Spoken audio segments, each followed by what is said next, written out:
This world is beautiful because it has many different beautiful objects which we can see. How do we see objects? We can see objects only when light from these objects comes to our eyes. And as we all know, there are two kinds of objects. One are the luminous objects which give out their own light, and from them light comes to our eyes and we are able to see those objects.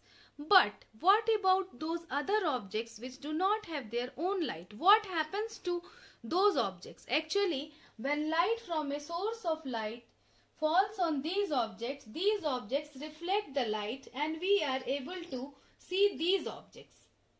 So, reflection of light is very important, and in this class we are going to delve deep into the reflection of light. So, what is this reflection of light?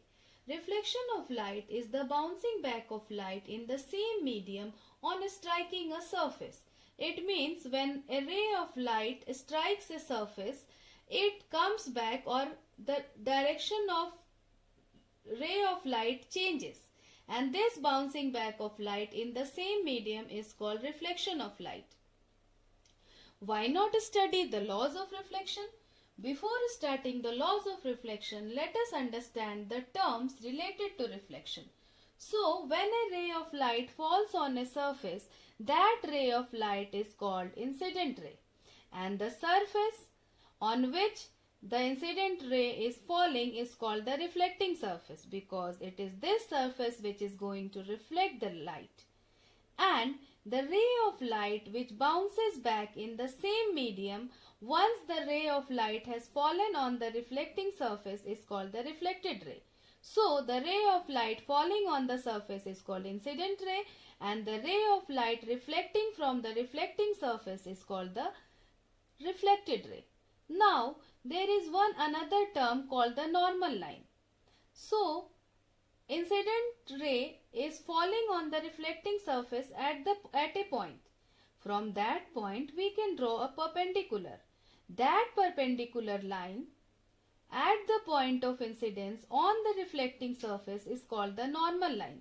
This line is very important because two important angles called the angle of incidence and the angle of reflection we are going to measure with reference to the normal line. Now, coming to the laws of reflection. The first law of reflection says that the angle of incidence is equal to the angle of reflection. What is this angle of incidence? Angle of incidence is the angle between the normal line and the incident ray. So, here I is the angle of incidence. What is the angle of reflection? Similarly, angle of reflection is the angle between the reflected ray and the normal line. Here we should take care that we are not going to consider the angle of reflection or angle of incidence from the reflecting surface. We are measuring the angle of incidence as well as the angle of reflection with reference to the normal line. Actually, normal line is the line which divides the incident ray and the reflected ray into two equal parts. The second law of reflection says that the incident ray, the normal to the mirror at the point of incidence, and the reflected ray all lie in the same plane. It means this is the incident ray, this is the reflected ray, and this is the normal line. This is a single plane. So these three lines, they all lie in the same plane. Now, we will try to demonstrate these laws of reflection with the help of activities. As you can see, I am using a laser ray box and a plane mirror to show the laws of reflection. This is the incident ray because it is making some angle with the normal. So the angle between the normal and the incident ray is called the angle of incidence. Here you can see the angle of incidence is 20 degree. Similarly, the angle between the reflected ray and the normal is also 20 degree. So the angle of reflection is also 20 degree. Let me write these angles. So here angle of incidence is 20 degree.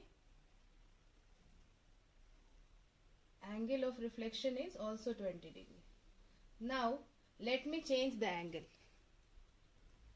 Now I have increased the angle of incidence to 25 degree, and as you can observe, the angle of reflection has also become 25 degree.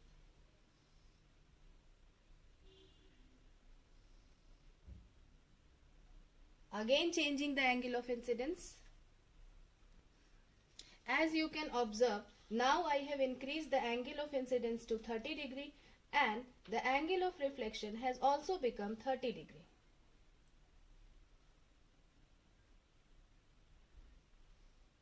So in all these three cases, as you can observe that the angle of incidence is equal to angle of reflection. So the first law of reflection, that angle of incidence is equal to angle of reflection, stands verified.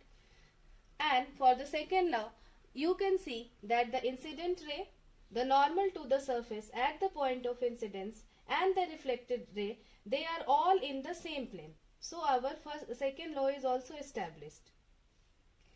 For just a clearance, I would like to explain that this is not a ray of light but a beam of light. And this is also a beam of light. A ray of light is a single pointed light and a beam of light consists of many rays of light.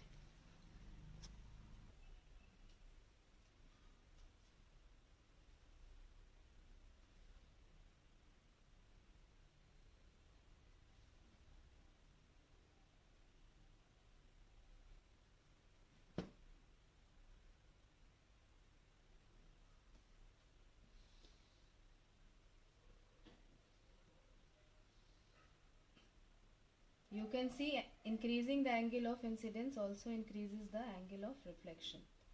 So that was all for today's class. Thank you for watching.